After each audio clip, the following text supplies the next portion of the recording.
Here are some important suggestions on what to do and what not to do when using an OmniShaver. Never push your OmniShaver sideways as seen here. This movement will likely cause skin cuts.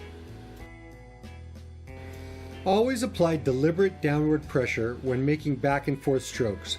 Use very slight pivoting direction changes at the end of your strokes while moving your OmniShaver to new shaving areas. Never make large or exaggerated pivoting direction changes while moving your OmniShaver to a new shaving area. Aggressive pivoting direction changes, as seen here, can gouge or cut the skin. Applying deliberate downward pressure during your back and forth strokes is very important.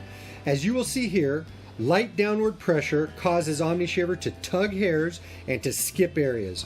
Pressing down lightly will prevent OmniShaver from self-cleaning, self-stropping, and will prevent safe, clean, and fast shaves.